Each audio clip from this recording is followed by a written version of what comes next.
Excellent. Well, thank you. Thank you for the welcome. And yeah, really delighted to be moderating this next panel on the subject of ETRMs from ownership to service. As you can see from the screen behind, we have a really, really high caliber lineup of panelists. Chirag on the ETRM analysis side from Varo, Alex overseeing risk and ETRMs at Bonroy, Richard leading Gen 10, Sunny leading Energy One UK, and Ganesh, COO of Enuit. So welcome, guys, and thanks for being here. Audience, please do make this as interactive as possible. Any questions at any point, just put the hands up and we will get a microphone over to you ASAP. There will be a few polls also, so do make sure you're logged into the app, ideally, or otherwise you can enter it via the browser to give your thoughts and help really provide a benchmark of prevailing industry sentiment.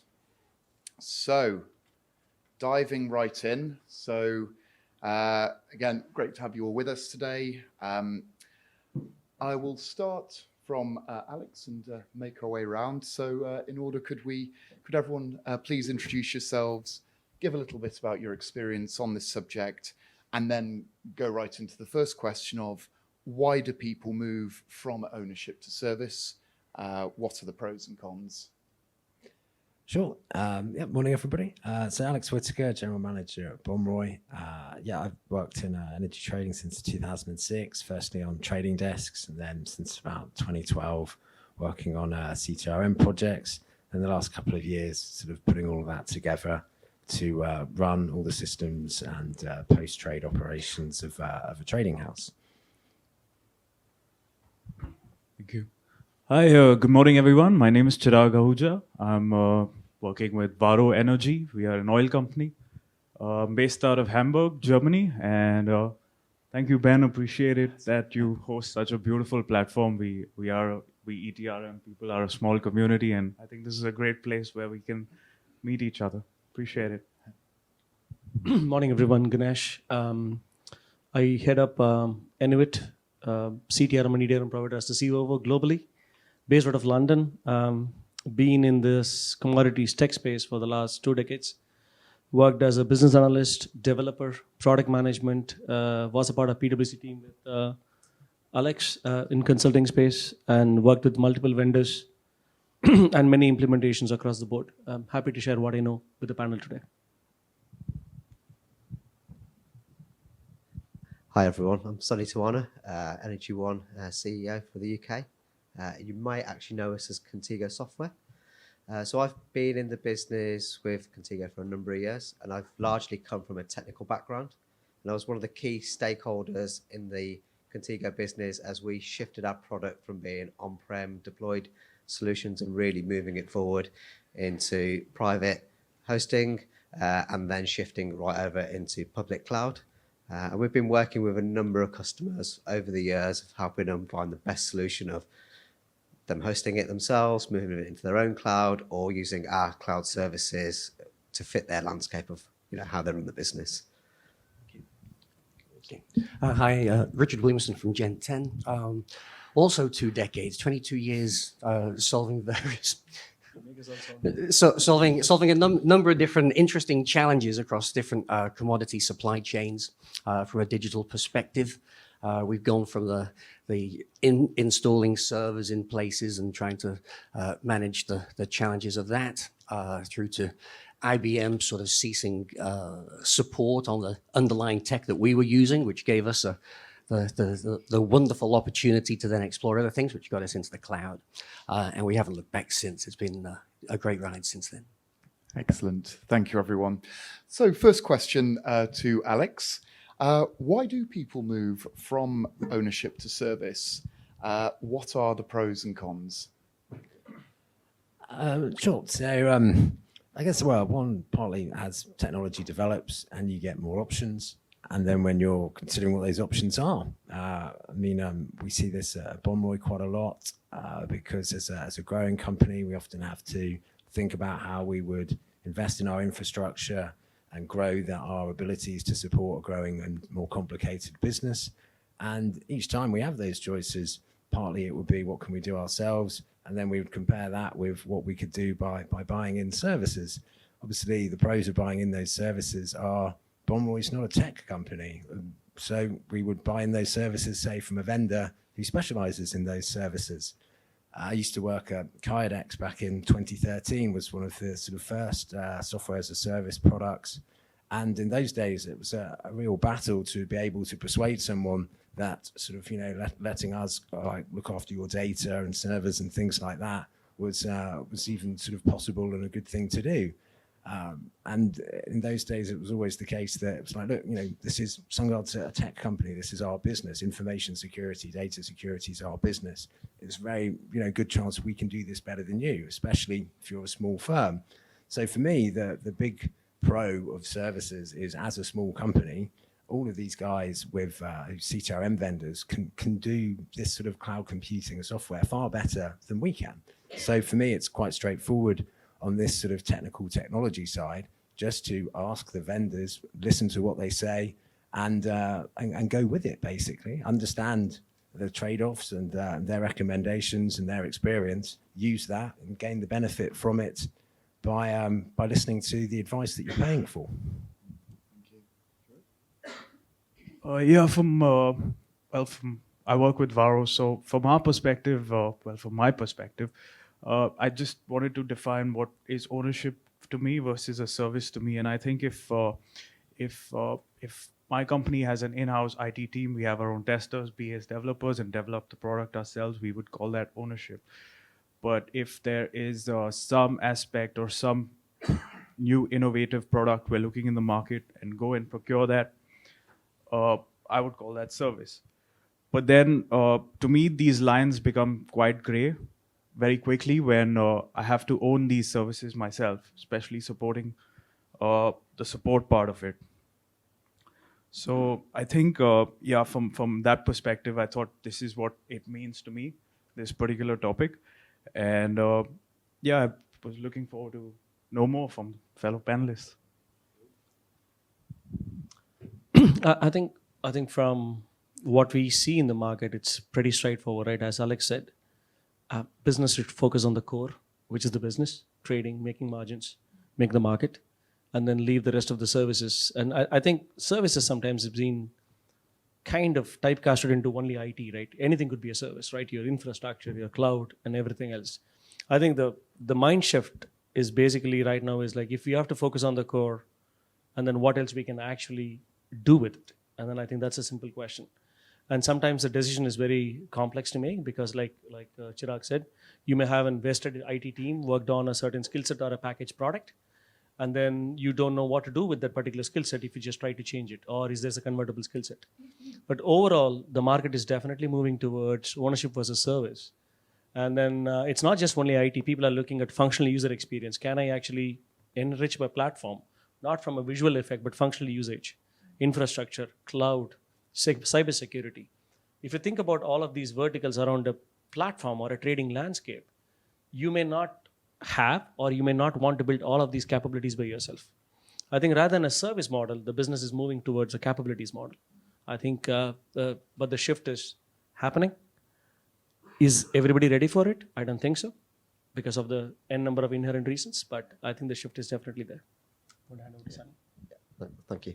I mean, actually, you've really rounded that point off nicely, and that was where we were going with it as well. It's all about that collaboration and working with your clients and your customers and concentrating on what it is your business is doing. So Contigo noticed this as well over a number of years as we were doing a lot of deployments and helping IT teams through, and some companies were perfectly set up for these teams and they had the IT infrastructure behind it. Others didn't quite have it, and this is when Contigo started to host services and applications for the clients, and it worked really well. We were developing the product, we were QAing it, we knew how to run it, we knew how to best set up this infrastructure, so it was much easier process. So the traders or the back office people could just get on with their day jobs and not worry about an application. And ETRM is quite a specialist application, so Contigo or other vendors doing this and managing this for the clients actually makes a lot of sense, and then actually start building the rest of the collaboration for the landscape together around it. So we really understand, and people specialize in what they're doing, from usage to security. You know, everyone's got skills that just come together. Yeah, I mean, there's the core competence point that we've been going through, and I guess it depends on, you know, the size of the trading company. You know, all of the benefits of the cloud apply to them, but to varying degrees of importance, I guess, from large to small. But I mean, you know, when you have access to, you know, a multi-billion-dollar global infrastructure, when you've got access to the highest levels of security run by Amazon, Google, Microsoft, whoever, and you know, it's costs that you would otherwise, for many people, it would just be out of reach anyway. And there it is; it's accessible to you, and you only pay for what you use. It's an ideal scenario that gets everybody moving forward. And yes, you've got the security, you've got the fact that it's a managed service, so that if you're a smaller company, you don't have to have the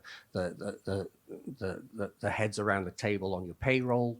But you know, I think the true value for everybody, whether you're small or large, is that access to innovation. Innovation is so much quicker once you've moved to the cloud. And I mean, I think we'll be talking through some of these other points in a bit, but it just gives you access to AI machine learning rather than having to bring everything in-house and try and reinvent other people's wheels that you'll never get a chance to do. Yeah, and then it's down to how do you share that data with the rest of your ecosystem, and, you know, APIs and the collaborative effect that comes from it. Oh, yeah. Thanks. Richard, actually, I ran a poll which you might find interesting, and I have a follow-up question on the same.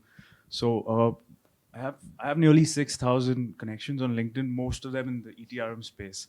And I don't claim to be a cloud expert, but I try to outsource this and get the crowd intelligence. And I asked them, what is the biggest challenge you face when you move your ETRM application or a particular ETRM product or service to the cloud? I think if you asked this similar question 10 years back, you would get that data security being a quite chunk of the answer. But this time, only 24% of people said data security was the biggest challenge. I think there's some sense in the market that these cloud technologies are hardened systems. The second, 21% said lack of expertise. But here's the key. 50% of the people responded connecting their legacy ETRM application to the cloud was one of the hardest parts to do. Just wanted to think of what are your thoughts on that. When companies have invested so much in those systems and they work, however they work, the way they are, and now as technology is moving ahead, how do they keep up? Either those legacy systems invest in modernizing so that they can connect easier, you know, or you have to, you know, bite the bullet and look elsewhere in the market to get the connectivity, the collaboration, and access to the new innovations that are out there. You know, it'll be, I think it's the last question on this one about what's the future, but it's about APIs and it's about standards, about how do you share data between systems, and at least those legacy systems, if they're not going to innovate and become you know, more, they should work on their APIs, the ability to get access in and out, and then they might survive a little longer. Excellent. Thank you. Well, on that note, if we could have our first Slido poll, please. So, audience, if you check on your apps and go onto Slido, selecting the digitalization room, or alternatively, go on to slido.com, #ETW 2022. Are you already in the cloud? Yes, no, partly. Okay. Okay.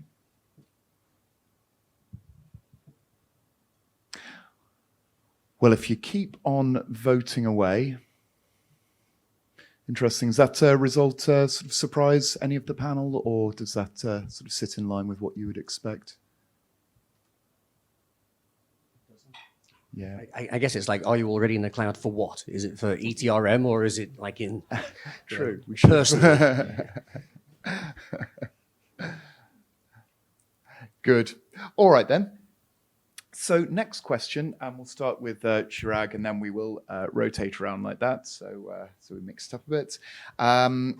Could you share some best practices in your cases, moving your systems and infrastructure to cloud-based solutions, and in your cases, potentially with clients you may have worked with? So best practices around moving your systems and infrastructures to cloud-based solutions. Chirag. Okay, yeah, sure. Actually, I'm happy to see those poll results. It very matched with another poll I conducted on LinkedIn, so I kind of trust my data source a bit better. But yeah, some of the best practices on what I think is, yesterday there was a very nice session on outsourcing versus in-house, and I think the gentleman from Capspire had mentioned that if when you try to see your capability versus partner performance, you want to draw that map out to identify what you want to keep in-house versus what you want to outsource. In extending that chain of thought, I think one of the best practice, if Varo would want to have a cloud strategy or already has a cloud strategy, would be to have a cloud expert in-house who can speak trading, cloud, and Java. But this skill set is really hard to find in all three in one single person. So I'm learning about it as we go. But usually you will have a consortium of a team which then builds the strategy, and then the execution is outsourced.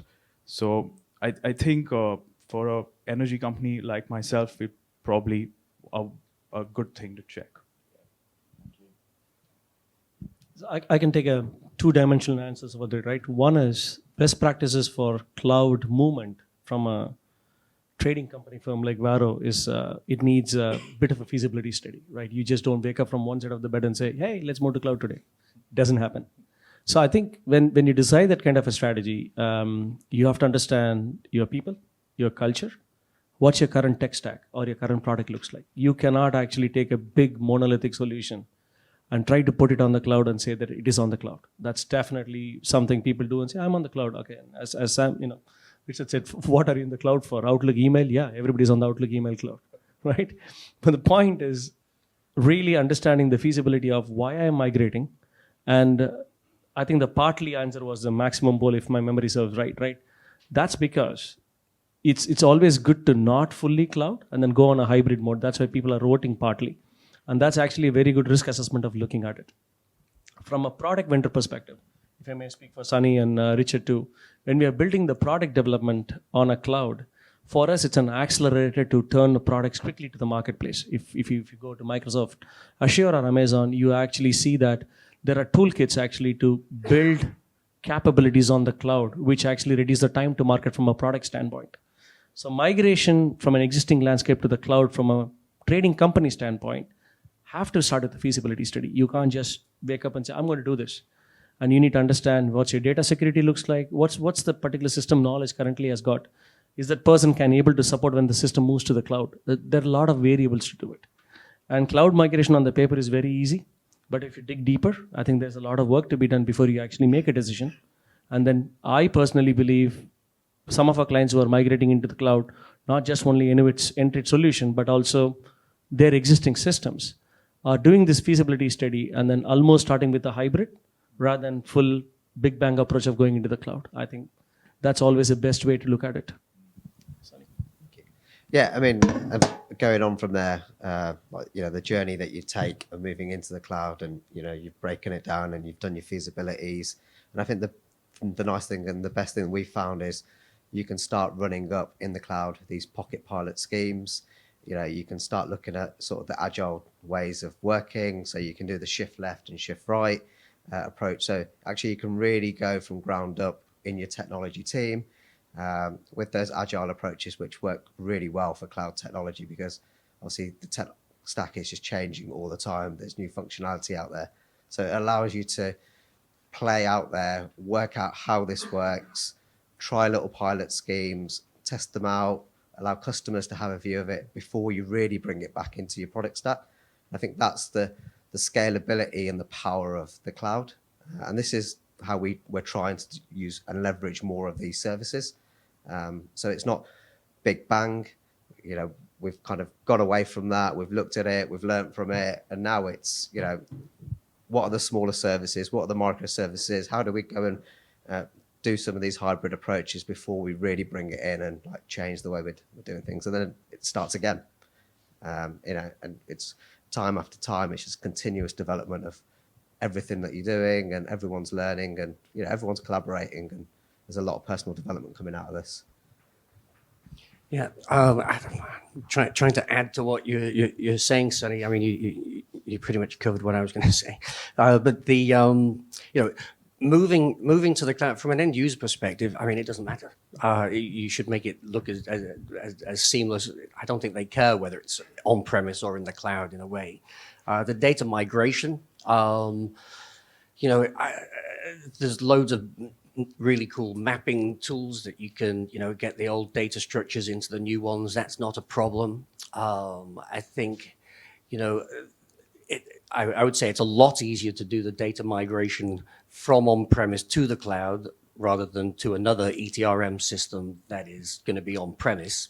And that's pretty much what you're saying there, Sonny. I mean, it's just so easy to fire up a new instance for a client. They see their data the following day, and they can start using it, start playing with it, that sandbox approach. And it would cost an awful lot of money on both sides of the table to do it any other way, to do it the old-fashioned way. And it all spurns that ability to be able to move faster, move cheaper, and innovate. Yeah.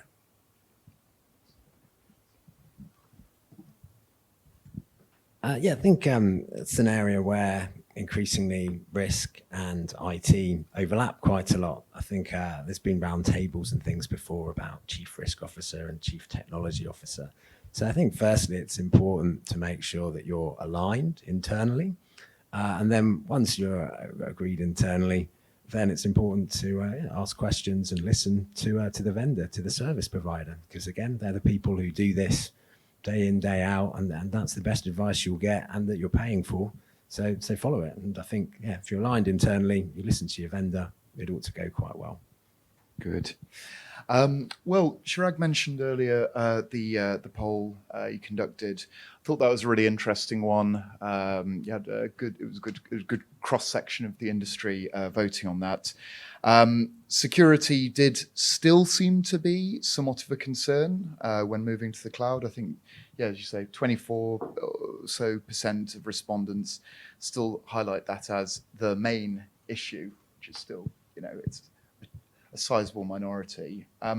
Should people be concerned with security or moving to the cloud? And we'll start with Ganesh on that one. So I think, you know, I'm going to go with a very open answer for this. I think on-premise deployment is extremely safe, is a myth. And cloud deployment is actually unsafe, is also a myth, right? So if you think about it from a data production or any kind of risk, especially ETRM or any trading application, it's a business asset, right? You need to protect it, whether it's on the cloud or on the on-premises. I think from a security standpoint, even if it is on-premises, a very old way of doing things, people are still taking a cybersecurity risk assessment, people are practicing the policies, etc. People are doing a cybersecurity risk assessment, whether it's an on-premises on a legacy technology, or whether it's a new technology on a cloud and it's deployed on the cloud. I think it's pretty much, if it's there in front of me and then I control the data, it's very, very safe. I think that's an absolute nonsense to be start with. And on the cloud side, there are elements of security issues. Like for example, few months before, somebody talked about Log4j. Log4j was actually a security breach introduced at the game of Minecraft. It's true. And then a lot of people said if you're a web-enabled client, and then you need to check for Log4j, right? Those things keep coming up, right? I think security assessment is a continuous process. It's like brushing your teeth. You have to do it every day, or maybe at least a quarter, to make sure that whether it's on premises or not. Not brushing the teeth, but Yeah, I 100% agree with that. I think, you've got to be worried about security, whether it's on premise or it's in the cloud. And the advantage really that we've seen of being in the cloud is that you've got a much bigger community that's actually protecting each other. So you're really sharing information and actually using services like your AWSs, your Googles, your Microsoft. They've got huge security teams as well. So you're able to look at the tooling, you're able to track threats externally, what's going on, and people are talking and partners are talking, and we're connecting into other businesses, we're creating interfaces, and we're trying to secure all of these tunnels. So if you have it on premise, you've still got the same problems what you have in the cloud. But then if you have it on premise, you're just opening up more of your corporate network to some of these attacks as well. So actually you're almost creating a bit more security because you're creating some more segregations in what your business is doing. So again, everyone's learning and everyone's practicing, and then you're pushing that message across your whole workforce of this is what you need to be watching out for. And that education is key across your business, because you can do all the security practices you want at an IT level, but then if someone just doesn't follow some basic protocols, people have got very quick, easy routes back into creating a problem. It's tricky being on this end. I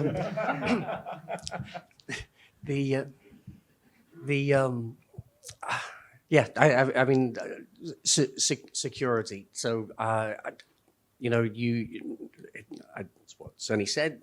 You've got Amazon's security level, their teams, and they have to be the best. You're not going to do better than them with your own in-house stuff. I think, but at the same time, sometimes somebody's worried about security. Is it the fear of the unknown, or do you really understand the cybersecurity and you're still scared of it, or is this just some sort of you don't have the security blanket of having that box in the room that you can kick when it doesn't work, as opposed to something in the cloud that you can't see. So to that, I would say, I mean, it doesn't have to be. You don't have to use Gen 10 in the cloud. I would hate to lose business because no, I need it on premise. What I would say, it's a lot easier to install cloud-based software on your own servers so that you can, because it might really be, do I trust this software? I want to be able to keep, once you develop a couple of years of trust in it, then you might actually say, oh, can you take these servers out of my room, the real point of anxiety for me? Can you put them elsewhere, like in the cloud for me? So, I mean, you have that hybrid approach or that stepping stone approach where it's like, okay, well, I want the technology and you can still access the innovation. I mean, we'd be, they're on servers. It's just some of them is going to be on yours, and then we will have a connection to run the updates and stuff. So yeah, you don't have to win or lose a battle about that choice. You do have that hybrid middle ground option. But hopefully you would find out, having built up the relationship with your vendor, and the tools that you're using for your contracts and your mark to market, etc., that you would then see the extra benefits and the cost savings in ultimately moving to the cloud, if that was your concern. The cloud isn't really the concern. It's just, there's people that are the problem. So you still need to be vigilant, basically, with your own internal culture and things like that, basically. I think that would be the main thing. And again, like 10 years ago, say, like Kydex talking to people about software as a service, cloud type operations, everyone had huge concerns. It's very difficult to do business, but I don't think those concerns exist as much anymore. But like I say, it's still important to be vigilant about your own sort of internal individual processes and things like two-factor authentication and things like that. But certainly all the technology exists that if you make the right decisions and you set up the right processes and then you're vigilant, it's likely you'll have good outcomes. I was having a conversation about this actually with my friend. He's an AWS architect, and I shared some of the security concerns. which I read about, and he had a rebuttal for each one point. So he seemed very passionate about it. And while I'm still learning about this technology, and I'm leaning towards, yes, it's secure, but I think at the end it's about understanding what it is underneath, how the security works, and educating that. And I think if the company develops, any energy company, when they start to develop a cloud strategy, this would probably fall under that cloud center of excellence of that team, which I was talking about earlier. Excellent, thank you. Well, this will lead us neatly into the next poll, please. If everyone could jump onto the app or the browser. Where is safer, the cloud or on premises? Okay, interesting. Ooh.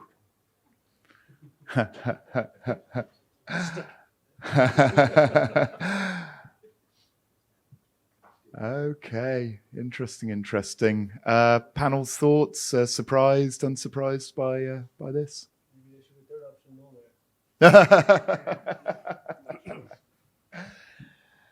Good. Okay, well, thanks for that. Next question, we'll start with Sunny, please. What does a shift mean from a cost perspective? What would typically be the aggregated cost for cloud-based solutions in the first 5 years? It's actually quite difficult to answer a question like that because you don't really know until you've spent time out there. And this is where the beauty of cloud technology comes in. And like it was mentioned earlier, I mean, the cloud is obviously pay as you go. And, you're able to move things out there, work out what you're doing. And the cloud really encourages you to be smart in how you use these services. And this is why, you could try and take what was on premise and just put it in the cloud. And you can say, right, we're going to fix some costings and we're going to commit to machine costings for X number of years. So we're going to get some discount. But that's not really the cloud. Using past services and building scalable solutions that scale up and scale down. And so it's very difficult then. So you have to run for a year, 2 years to really start working out the cost benefits. But then the other side of that cost benefit is you're not having to run all this mainframe infrastructure yourself internally. You're not having to constantly buy new networking kit all the time because the firmware's gone out of date and it's no longer in support. And then, you've depreciated the hardware and you've got to throw it all out and buy new kit again and things like this. You're actually able to just keep moving with the tech. And you don't even see that when you use in the cloud. I don't even know what it's doing. They as a service just look after that for me. I don't have to worry about it. I just focus on creating products and having secure systems and resilient systems out there that just work. And we just keep a close monitor on how the scalability is working for us. And that's the only thing I can really say with it. I mean, it can be expensive if you don't use it smartly, but it can be extremely cost efficient as well as you learn more about it. Yeah, I mean, there's the big upfront cost of buying it and then depreciating it over time, versus the annual subscription model. There's the total cost of ownership around that bit on managing the servers, and then when it comes to version 2 of the software in 3 years' time, are those upgrades included in your service agreement or and that? But really, you have to include that. Say it again: the access to new technology, that ability to innovate and make better use of your data. That by keeping it on premise and not being able to access any of that is a huge cost compared to your competitors who are able to teach the computer in whatever AI, good use case that they apply it to. And so, how do you measure that opportunity cost? I would say that's where the big margins are, I think. I think, I mean, Bonroy is a very small firm, but for us, it was, I think if we'd have done like the IT side, the cloud side, the hosting ourselves, it would have been about 200% more expensive than going with like cloud-based software with our vendors, basically. So, so for us, it was quite straightforward, but it will be interesting to keep an eye on that as Bonroy grows and how that changes, because obviously I could see that, say, yeah, a much bigger firm would have much bigger costs. But certainly for a small firm, it was a bit of a no-brainer for us. I think I align with Sunny. If you know what you're doing, it is definitely a possible cost saver. For example, I know there are ETRM tools out there which can auto-scale compute based upon how much compute you require. For example, when you run end of day, maybe you need more compute thrown at the system than having capacity over the weekend when people are not in the office. So if you can scale up, scale down basis upon your needs, there is some massive cost savings there. But I think the conversation, apart from costs, when I have this with my boss, say when I go back to Varo, is more about what business value can I get out of moving to the cloud. And I think he'd be more interested in that. And then we talk cost. So I think I'm going to take a commodity trading firm view, right? Because there is always like any other projects, you have to think about the capex and the opex. So I have a personal experience before my Enuit days of working for a large oil trading firm who decided to go on a cloud migration. And then we are talking about 130 plus applications. Applications is a loose word. Some of them are ETRM systems, some of them are Excel sheets, custom in-house built app, and stuff like that. But when you started thinking about that project, and Sunny was spot on about it, right? It's not about the capex for leveraging cloud services, or not about the OPEX of how do you leverage the cloud services in the future. When we started thinking about how do we migrate all of these applications, suddenly there is a big thing which hit all of us at the time was, hey, I have a master data, reference data, same counterparty data, my master agreements, because of this legacy landscape, it's been spread across multiple places. Why don't we actually come up with a project for master data consolidation and then put that tool into the stuff? It was never part of the budget. Never even thought about the capex part. So I think before we decide what is the total cost of ownership, I think back to the basics: feasibility study, why you do what you do, what's the value you're going to try to achieve, and fix some of the architectural problems with the capex to reduce your OPEX later is the right thing to do. And it depends upon the scale, time, and stuff, right?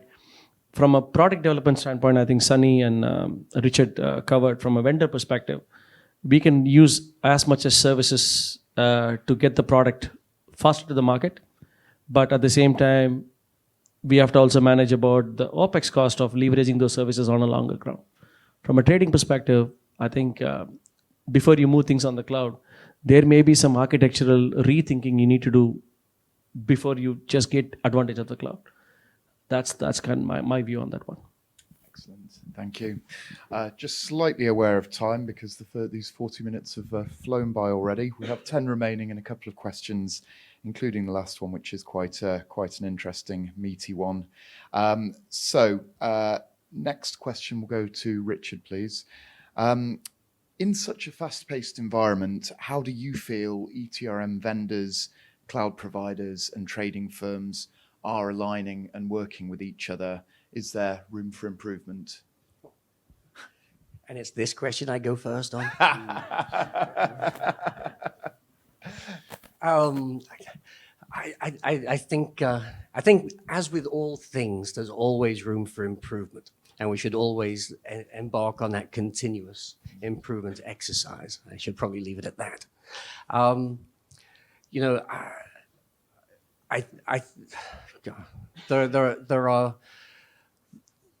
There seem to be some that are more demonstrative of trying to move things forward in terms of what technology can do for them today than others. Sure, there are other concerns other than what's the newest, shiniest, fastest car out there, that you have certain other legacy or policy issues, and you can't, not all companies of all sizes can be the same in terms of agility. But I'm a big collaboration fan. Been waving that flag for a while.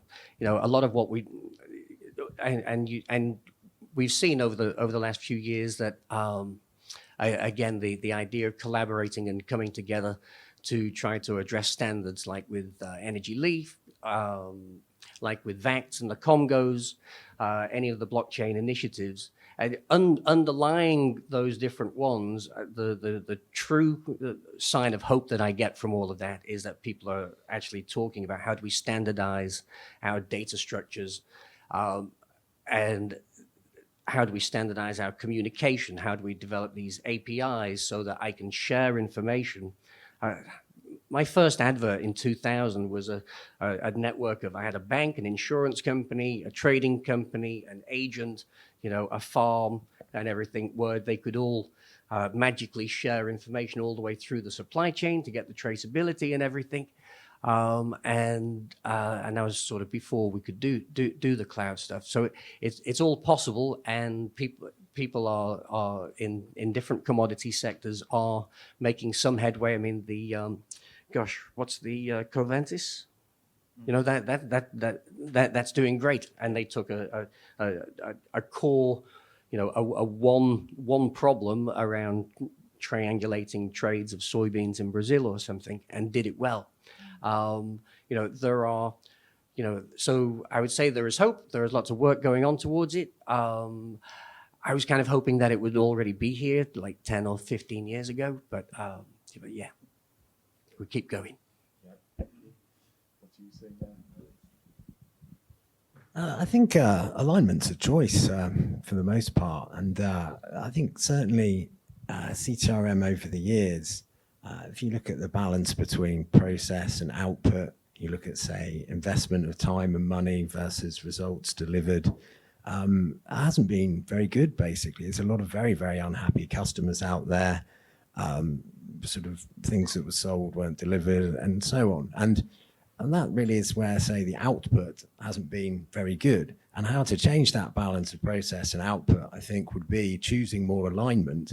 If you worked more in line with how a system is designed and you look to understand that and made choices that fit that, then your output, your results, I think would be a lot better. So for me, yeah, it's an interesting question. And I think alignment's very much a choice. And it's one that customers, once they buy services and make investment in infrastructure, should choose. And if they do, I think they would get better results. I think extending to what Richard said of a specific use case in soybeans, I think that would be very interesting. What cloud would do is enable smaller companies to provide their services to companies like us, and we can instantiate that and consume that because of and their go-to-market is much easier as cloud could be an easy conduit to arrive at us. So I think that's my perspective on it. I think I'm kind of in between Richard and Alex. I think you asked a question about, is there a collaboration and improvement? Can we do better, right? I think the answer is yes. But the answer is also where to collaborate. Sometimes you ask the wrong question, you get the wrong answer, right? As an ETRM provider or a vendor, you are actually telling your client, these are all the best things we can do to leverage the cloud technology by putting this is our point of view. But really the bottom line is, for a trading firm, it just goes back to, why are you doing that, right? And the business value question is always something you need to ask. Like any other large projects, rolling out a CTRM or ETRM is not an easy thing. It depends upon the complexity of size and what products you trade, physical financials. Even cloud migration is not a easy thing, even though you have a lot of tools existing in the market. Back to the basics is like, who is doing what? Who is the RACI matrix? What are you going to make your vendor or the product guy accountable for? What are you going to make your own internal IT accountable for? What are you going to make your business accountable for? That's a question, because if you don't have that line clearly defined, you're going to be asking a wrong question to the wrong parties, which doesn't give you the right answers. So that's my view. Yeah, and I agree as well. And, from the question, you've always got to be talking to your customer, and you want your customer always talking back to us as the service providers. Because actually, we're trying to create this collaboration. We're trying to work with different landscapes. So there's lots of different challenges of what we need and what we want to do. We provide an ETRM service, but we can't provide every single part of the solution. So we have to be able to go and work with other people, create partnerships, talk to those customers and find out where the existing partnerships are that they currently use and actually find what is best fit for the products and how they kind of work with our systems. So, that relationship has just got to be nurtured, time and time again, and, making sure that we're keeping on top of it and we've got an honest and trustworthy relationship. Excellent, thank you. Well, we are almost hitting the end of session wall. So the final question, I actually wanted to spend a lot more time on it, but time doesn't permit. So could we condense the answers down to sort of 30-ish seconds, ideally, 30 seconds to 1 minute max? Final question, starting with Alex. What innovations do we want to see in the years ahead? I think possibly looking at projects, basically, just with more patience, like basically doing longer, slower projects, I think would be an interesting innovation in terms of results. And then also just in terms of pure innovation, just looking at the essence of it about problem-based design versus solution-based design. And that comes back to alignment, say, as the customer perhaps looking more at problem-based design, whereas solution-based design is more of a sale, really. I think the gentleman from Beringer yesterday touched upon this briefly. He said that an energy company, if it develops some cool internal product, and can they then use that to market that to other energy companies? And I think that was very interesting. And cloud could be your conduit to the market to do that. And of course, you'll have to check the pros and cons of it, because are you then giving away or differentiating competitive advantage out there, or are you going to make money from it? So I thought that would be a interesting innovation if that happens going forward. So I think I'll take 30 seconds and try myself out. I think if you look at overall cloud providers or anybody like us who are in the software business, I think accelerators are coming out more and more. You have much more industry accelerators today. If you go to Azure site or a AWS site, they will really tell you how to actually build up a features or a paper trading application with the toolkits and stuff. I think commodity business is extremely commoditized. I think for me, the innovation has to be use the technology with common sense. I think then innovation makes sense. That's it.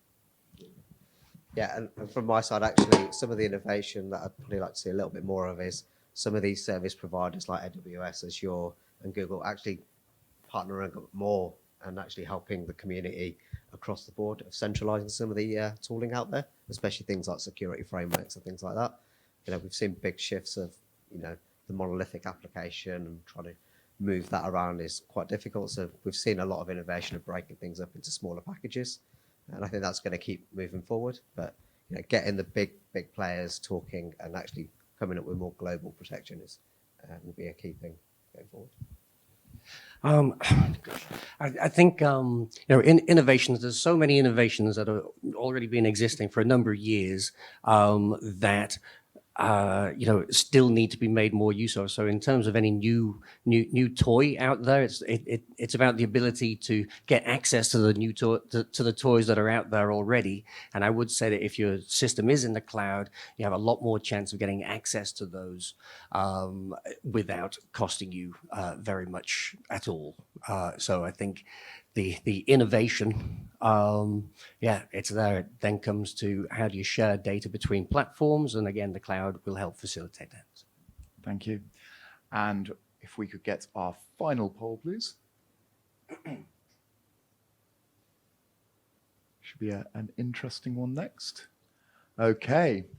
So, some already started to vote on it, but for those who didn't, what innovations do you want to see in the years ahead? What technology do you think will have the greatest impact on ETRM in the next 5 years, actually? Analytics, big data, low-code technology, blockchain, RPA. Poor cloud. Come on. No. That blockchain one really does cloud. really does help. I like that one.